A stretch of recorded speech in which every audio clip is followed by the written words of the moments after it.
Chapter 25. The month of courtship had wasted. Its very last hours were being numbered. There was no putting off the day that advanced, the bridal day, and all preparations for its arrival were complete. I, at least, had nothing more to do. There were my trunks, packed, locked, corded, ranged in a row along the wall of my little chamber. Tomorrow, at this time, they would be far on the road to London, and so should I, D.V. Or rather, not I, but one Jane Rochester, a person whom as yet I knew not. The cards of the address alone remained to nail on. They lay, 4 little squares, in the drawer. Mr. Rochester had himself written the direction, Mrs. Rochester, Hotel London, on each. I could not persuade myself to affix them, or to have them affixed. Mrs. Rochester! She did not exist. She would not be born till tomorrow, some time after 8 o'clock a.m. And I would wait to be assured she had come into the world alive, before I assigned to her all that property. It was enough that in yonder closet, opposite my dressing-table, garments, said to be hers, had already displaced my black stuff low-wood frock. For not to me appertained that suit of wedding remnant. The pearl-coloured robe, the vapoury veil pendant from the usurped portmanteau. I shut the closet to conceal the strange, wraith-like apparel it contained, which, at this evening hour, 9 o'clock, gave out certainly a most ghostly shimmer through the shadow of my apartment. "I will leave you by yourself, White Dream," I said. "I am feverish. I hear the wind blowing. I will go out of doors and feel it." It was not only the hurry of preparation that made me feverish, not only the anticipation of the great change, the new life which was to commence tomorrow. Both these circumstances had their share, doubtless, in producing that restless, excited mood which hurried me forth at this late hour into the darkening grounds. But a third cause influenced my mind more than they. I had at heart a strange and anxious thought. Something had happened which I could not comprehend. No one knew of, or had seen the event but myself. It had taken place the preceding night. Mr. Rochester that night was absent from home, nor was he yet returned. Business had called him to a small estate of 2 or 3 farms he possessed 30 miles off. Business it was requisite he should settle in person, previous to his meditated departure from England. I waited now his return, eager to disburthen my mind, and to seek of him the solution of the enigma that perplexed me. Stay till he comes, reader, and when I disclose my secret to him, you shall hear the confidence. I sought the orchard, driven to its shelter by the wind, which all day had blown strong and full from the south, without, however, bringing a speck of rain. Instead of subsiding as night drew on, it seemed to augment its rush and deepen its roar. The trees blew steadfastly one way, never writhing round, and scarcely tossing back their boughs once in an hour. So continuous was the strain bending their branchy heads northward. The clouds drifted from pole to pole, fast following, mass on mass. No glimpse of blue sky had been visible that July day. It was not without a certain wild pleasure I ran before the wind, delivering my trouble of mind to the measureless air torrent thundering through space. Descending the laurel walk, I faced the wreck of the chestnut tree. It stood up black and riven. The trunk, split down the centre, gasped ghastly. The cloven halves were not broken from each other, for the firm base and strong roots kept them unsundered below. Though community of vitality was destroyed, the sap could flow no more. The great boughs on each side were dead, and next winter's tempests would be sure to fell one or both to earth. As yet, however, they might be said to form one tree, a ruin, but an entire ruin. You did right to hold fast to each other, I said, as if the monster splinters were living things and could hear me.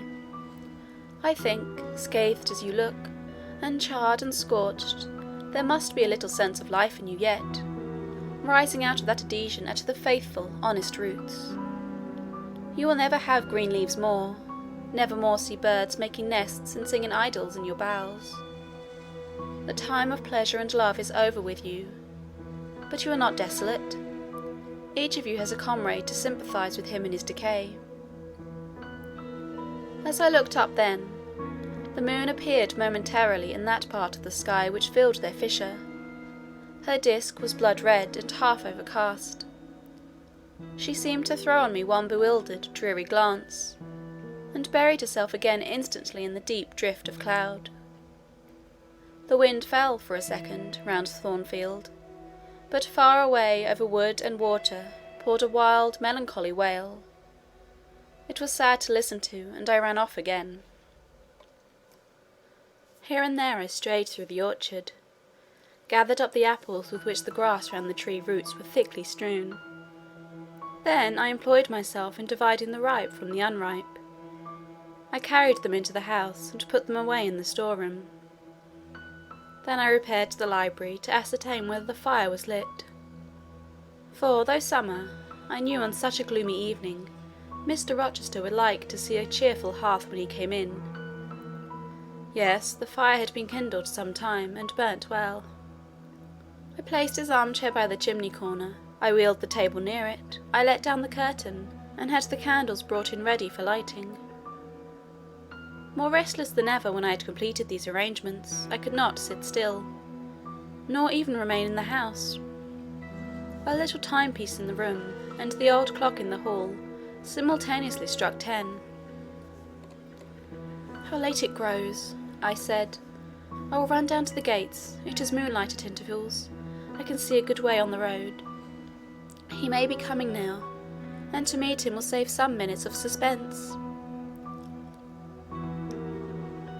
The wind roared high in the great trees which embowered the gates, but the road as far as I could see, to the right hand and the left, was all still and solitary, save for the shadows of clouds crossing it at intervals as the moon looked out.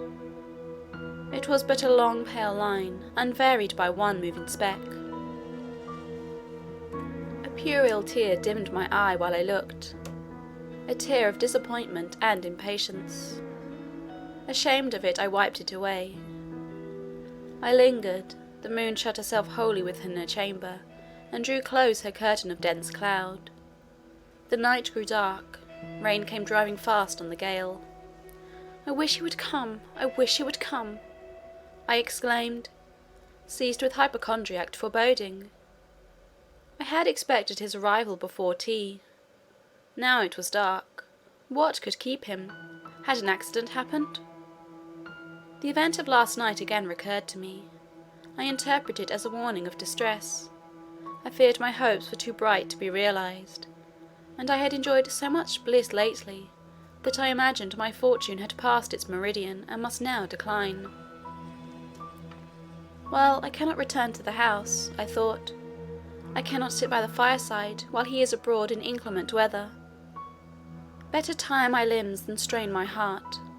I will go forward and meet him. I set out. I walked fast, but not far. Ere I had measured 1/4 mile, I heard the tramp of hoofs. A horseman came on, full gallop. A dog ran by his side. Away with evil presentiment. It was he, here he was, mounted on Mesrour, followed by Pilot. He saw me, for the moon had opened a blue field in the sky, and rode in it watery bright. He took his hat off, and waved it round his head. I now ran to meet him. "There," he exclaimed, as he stretched out his hand and bent from the saddle. "You cannot do without me, that is evident. Step on my boot toe. Give me both hands. Mount." I obeyed. Joy made me agile. I sprang up before him. A hearty kissing I got for a welcome, and some boastful triumph, which I swallowed as well as I could. He checked himself in his exultation to demand, "But is there anything the matter, Janet, that you come to meet me at such an hour? Is there anything wrong?" "No, but I thought you would never come. I could not bear to wait in the house for you, especially with this rain and wind." "Rain and wind, indeed! Yes, you are dripping like a mermaid. Pull my cloak round you. But I think you are feverish, Janet. Both your cheek and hand are burning hot. I ask again, is there anything the matter?" "Nothing now. I am neither afraid nor unhappy." "Then you have been both?" "Rather. But I'll tell you all about it by and by, sir, and I dare say you will only laugh at me for my pains." "I'll laugh at you heartily when tomorrow is past. Till then I dare not. My prize is not certain. This is you, who have been as slippery as an eel this last month, and as thorny as a briar rose. I could not lay a finger anywhere but I was pricked, and now I seem to have gathered up a stray lamb in my arms. You wandered out of the fold to seek your shepherd, did you, Jane?" "I wanted you, but don't boast. Here we are at Thornfield. Now let me get down." He landed on the pavement. As John took his horse, and he followed me into the hall, he told me to make haste and put something dry on, and then return to him in the library. And he stopped me, as I made for the staircase, to extort a promise that I would not be long. Nor was I long. In 5 minutes I rejoined him. I found him at supper. "Take a seat and bear me company, Jane. Please God, it is the last meal but one you will eat at Thornfield Hall for a long time." I sat down near him, but told him I could not eat. "Is it because you have the prospect of a journey before you, Jane? Is it the thoughts of going to London that takes away your appetite?" "I cannot see my prospects clearly tonight, sir, and I hardly know what thoughts I have in my head. Everything in life seems unreal." "Except me. I am substantial enough. Touch me." "You, sir, are the most phantom-like of all. You are a mere dream." He held out his hand, laughing. "Is that a dream?" said he, placing it close to my eyes. He had a rounded, muscular, and vigorous hand, as well as a long, strong arm. "Yes, though I touch it, it is a dream," said I, as I put it down from before my face. "Sir, have you finished supper?" "Yes, Jane." I rang the bell, and ordered away the tray. When we were alone again, I stirred the fire, and then took a low seat at my master's knee. "It is near midnight," I said. "Yes, but remember, Jane, you promised to wake with me the night before my wedding." "I did, and I will keep my promise, for an hour or two at least. I have no wish to go to bed." "Are all your arrangements complete?" "All, sir." "And on my part likewise," he returned. "I have settled everything, and we shall leave Thornfield to-morrow, within half an hour after our return from church." "Very well, sir." With what an extraordinary smile you uttered that word. "Very well, Jane. What a bright spot of colour you have on each cheek. And how strangely your eyes glitter. Are you well?" "I believe I am." "Believe? What is the matter? Tell me what you feel." "I could not, sir. No words could tell you what I feel. I wish this present hour would never end. Who knows with what fate the next may come charged?" "This is hypochondria, Jane. You have been overexcited, or over-fatigued." "Do you, sir, feel calm and happy?" "Calm, no. But happy, to the heart's core." I looked up at him to read the signs of bliss in his face. It was ardent and flushed. "Give me your confidence, Jane," he said. "Relieve your mind of any weight that oppresses it, by imparting it to me. What do you fear? That I shall not prove a good husband?" "It is the idea furthest from my thoughts." "Are you apprehensive of the new sphere you are about to enter, of the new life into which you are passing?" "No." "You puzzle me, Jane. Your look and tone of sorrowful audacity perplex and pain me. I want an explanation." "Then, sir, listen. You were from home last night?" I was. I know that. And you hinted a while ago at something which had happened in my absence. Nothing, probably, of consequence. But in short, it has disturbed you. Let me hear it. Mrs. Fairfax has said something, perhaps? Or you have overheard the servants' talk? Your sensitive self-respect has been wounded? No, sir. It struck 12. I waited till the timepiece had concluded its silver chime, and the clock its hoarse, vibrating stroke, and then I proceeded. All day yesterday I was very busy, and very happy in my ceaseless bustle. For I am not, as you seem to think, troubled by any haunting fears about the new sphere, etc. I think it is a glorious thing to have the hope of living with you, because I love you. No, sir, don't caress me now. Let me talk undisturbed. Yesterday I trusted well in Providence, and believed that events were working together for your good and mine. It was a fine day, if you recollect. The calmness of the air and sky forbade apprehensions respecting your safety or comfort on your journey. I walked a little while on the pavement after tea, thinking of you, and as I beheld you in imagination so near, I scarcely missed your actual presence.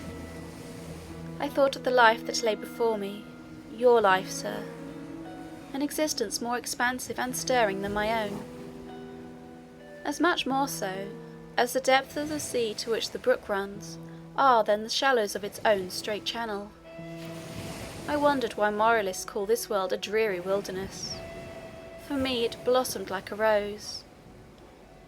Just at sunset the air turned cold and the sky cloudy. I went in. Sophie called me upstairs to look at my wedding dress, which they had just brought, and under it in the box I found your present, the veil which, in your princely extravagance, you sent for from London, resolved, I suppose, since I would not have jewels, to cheat me into accepting something as costly. I smiled as I unfolded it, and devised how I would tease you about your aristocratic tastes, and your efforts to mask your plebeian bride in the attributes of a peeress. I thought how I would carry down to you the square of unembroidered blonde I had myself prepared as a covering for my low-born head, and ask if that was not good enough for a woman who could bring her husband neither fortune, beauty, nor connections. I saw plainly how you would look, and heard your impetuous republican answers, and your haughty disavow of any necessity on your part to augment your wealth or elevate your standing by marrying either a purse or a coronet. How well you read me, you witch, interposed Mr. Rochester. But what did you find in the veil besides its embroidery? Did you find poison, or a dagger that you look so mournful now? No, no, sir. Besides the delicacy and richness of the fabric, I found nothing save Fairfax Rochester's pride, and that did not scare me, because I am used to the sight of the demon. But, sir, as it grew dark, the wind rose. It blew yesterday evening, not as it blows now, wild and high, but with a sullen moaning sound, far more eerie. I wished you were at home. I came into this room, and the sight of the empty chair and fireless hearth chilled me. For some time after I went to bed, I could not sleep. A sense of anxious excitement distressed me. The gale still rising seemed to my ear to muffle a mournful undersound. Whether in the house or abroad I could not at first tell, but it reoccurred, doubtful yet doleful at every lull. At last I made out it must be some dog howling at a distance. I was glad when it ceased. On sleeping, I continued in dreams the idea of a dark and gusty night. I continued also the wish to be with you, and experienced a strange, regretful consciousness of some barrier dividing us. During all my first sleep, I was following the windings of an unknown road. Total obscurity environed me, rain pelted me. I was burdened with the charge of a little child, a very small creature, too young and feeble to walk, and which strived in my cold arms and wailed piteously in my ear. I thought, sir, that you were on the road a long way before me, and I strained every nerve to overtake you, and made effort on effort to utter your name and entreat you to stop. But my movements were fettered, and my voice still died away inarticulate, while you, I felt, withdrew farther and farther every moment. And these dreams weigh on your spirits now, Jane, when I am close to you? Little nervous subject, forget visionary woe, and think only of real happiness. You say you love me, Janet. Yes, I will not forget that, and you cannot deny it. Those words did not die inarticulate on your lips. I heard them clear and soft. A thought too solemn, perhaps, but sweet as music. I think it is a glorious thing to have the hope of living with you, Edward, because I love you. Do you love me, Jane? Repeat it. I do, sir. I do with my whole heart. Well, he said after some minutes' silence, it is strange, but that sentence has penetrated my breast painfully. Why? I think because you said it with such an earnest, religious energy, and because your upward gaze at me now is the very sublime of faith, truth, and devotion. It is too much as if some spirit were near me. Look, wicked Jane, as you know well how to look. Coin one of your wild, shy, provoking smiles. Tell me you hate me, tease me, vex me, do anything but move me. I would rather be incensed than saddened. I will tease you and vex you to your heart's content, when I have finished my tale, but hear me to the end. I thought, Jane, you had told me all. I thought I had found the source of your melancholy in a dream. I shook my head. What? Is there more? But I will not believe it to be anything important. I warn you of incredulity beforehand. Go on. The disquietude of his air, the somewhat apprehensive impatience of his manner, surprised me. But I proceeded. I dreamt another dream, sir, that Thornfield Hall was a dreary ruin, the retreat of bats and owls. I thought that of all the stately front nothing remained but a shell-like wall, very high and very fragile-looking. I wandered, on a moonlit night, through the grass-grown enclosure within. Here I stumbled over a marble hearth, and there over a fallen fragment of cornice.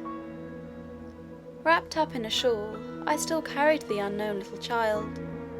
I might not lay it down anywhere, however tired were my arms. However much its weight impeded my progress, I must retain it. I heard the gallop of a horse at a distance on the road. I was sure it was you, and you were departing for many years and for a distant country. I climbed the thin wall with frantic, perilous haste, eager to catch one glimpse of you from the top. The stones rolled from under my feet. The ivy branches I grasped gave way. The child clung round my neck in terror and almost strangled me. At last I gained the summit. I saw you, like a speck on a white track, lessening every moment. The blast blew so strong I could not stand. I sat down on the narrow ledge. I hushed the scared infant in my lap. You turned an angle of the road. I bent forward to take a last look. The wall crumbled, I was shaken, the child rolled from my knee. I lost my balance, fell and woke. Now, Jane, that is all. All the preface, sir. The tale is yet to come. On waking, a gleam dazzled my eyes. I thought, oh, it is daylight. But I was mistaken. It was only candlelight. Sophie, I supposed, had come in. There was a light in the dressing-table, and the door of the closet, where, before going to bed, I had hung my wedding dress and veil, stood open. I heard a rustling there. I asked, Sophie, what are you doing? No one answered, but a form emerged from the closet. It took the light, held it aloft, and surveyed the garments pendant from the portmanteau. Sophie, Sophie, I again cried, and still it was silent. I had risen up in bed. I bent forward. First surprise, then bewilderment came over me, and then my blood crept cold through my veins. Mr. Rochester, this was not Sophie. It was not Leah. It was not Mrs. Fairfax. It was not... No, I was sure of it, and I am still. It was not even that strange woman, Grace Poole. It must have been one of them, interrupted my master. No, sir, I solemnly assure you to the contrary. The shape standing before me had never crossed my eyes within the precincts of Thornfield Hall before. The height, the contour, were new to me. Describe it, Jane. It seemed, sir, a woman tall and large, with thick and dark hair hanging long down her back.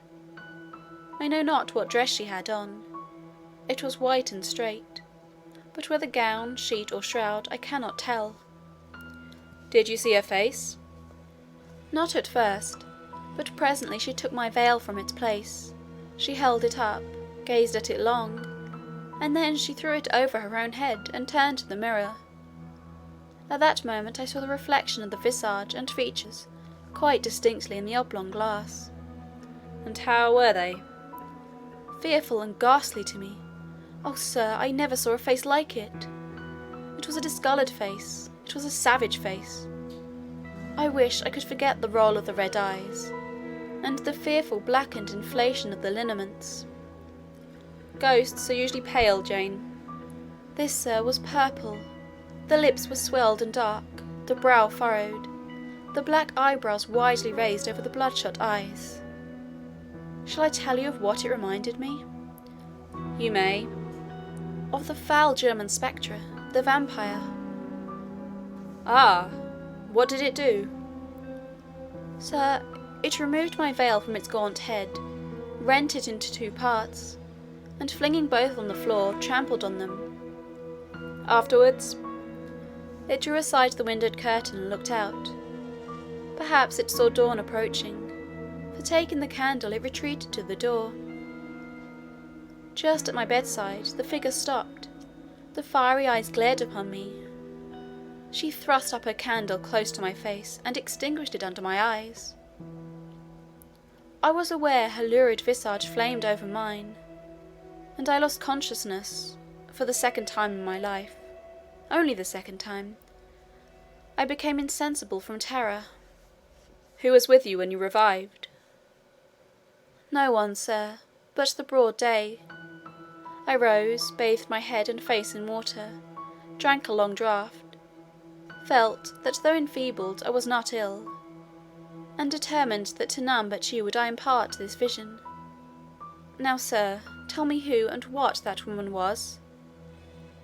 The creature of an overstimulated brain, that is certain. I must be careful of you, my treasure. Nerves like yours were not made for rough handling. Sir, depend on it, my nerves were not in fault. The thing was real. The transaction actually took place. And your previous dreams, were they real too? Is Thornfield Hall a ruin? Am I severed from you by insuperable obstacles? Am I leaving you without a tear, without a kiss, without a word? Not yet. Am I about to do it? Why, the day has already commenced which is to bind us indissolubly, and when we are once united, there shall be no reoccurrence of these mental terrors. I guarantee that. Mental terrors, sir? I wish I could believe them to be only such. I wish it more now than ever, since even you cannot explain to me the mystery of that awful visitant. And since I cannot do it, Jane, it must have been unreal. But, sir, when I said so to myself on rising this morning, and when I looked round the room to gather courage and comfort from the cheerful aspect of each familiar object in full daylight, there, on the carpet, I saw what gave the distinct lie to my hypothesis. The veil torn from top to bottom in 2 halves. I felt Mr. Rochester start and shudder. He hastily flung his arms round me. "Thank God," he exclaimed, "that if anything malignant did come near you last night, it was only the veil that was harmed. Oh, to think what might have happened!" He drew his breath short, and strained me so close to him I could scarcely pant. After some minutes' silence he continued cheerily. "Now, Janet, I'll explain to you all about it. It was half a dream, half reality. A woman did, I doubt not, enter your room, and that woman must have been, Grace Poole. You call her a strange being yourself. From all you know, you have reason so to call her. What did she do to me? What to Mason? In a state between sleeping and waking, you noticed her entrance and her actions, but feverish, almost delirious as you were, you ascribed to her a goblin appearance different from her own. The long dishevelled hair, the swelled black face, the exaggerated stature, were figments of imagination, results of nightmare. The spiteful tearing of the veil was real, and it is like her. I see you would ask why I keep such a woman in my house. When we have been married a year and a day, I will tell you, but not now. Are you satisfied, Jane? Do you accept my solution of the mystery? I reflected, and in truth it appeared to me the only possible one. Satisfied I was not, but to please him I endeavoured to appear so. Relieved I certainly did feel, so I answered him with a contented smile. And now, as it was long past 1, I prepared to leave him. "Does not Sophie sleep with Adele in the nursery?" he asked, as I lit my candle. "Yes, sir." "And there is room enough in Adele's little bed for you. You must share it with her tonight, Jane. It is no wonder that the incident you have related should make you nervous, and I would rather you did not sleep alone. Promise me to go to the nursery." "I shall be very glad to do so, sir." "And fasten the door securely on the inside. Wake Sophie when you go upstairs, under pretence of requesting her to rouse you in good time tomorrow, for you must be dressed and have finished breakfast before 8. And now, no more sombre thoughts. Chase dull care away, Janet. Don't you hear to what soft whispers the wind has fallen? And there is no more beating of rain against the window panes. Look here." He lifted up the curtain. "It is a lovely night." It was. Half heaven was pure and stainless. The clouds, now trooping before the winds, which had shifted to the west, were now filing off eastward in long silvered columns. The moon shone peacefully.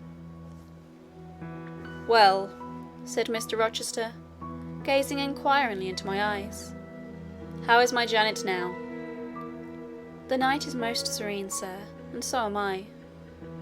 "And you will not dream of separation and sorrow tonight, but of happy love and blissful union?"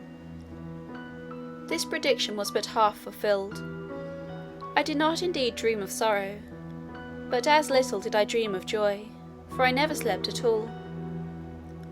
With little Adele in my arms, I watched the slumber of childhood, so tranquil, so passionless, so innocent, and waited for the coming day.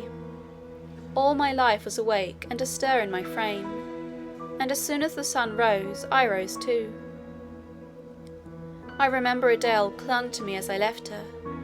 I remember I kissed her as I loosened my little hands from her neck, and I cried over her with strange emotion, and quitted her because I feared my sobs would break her still sound repose.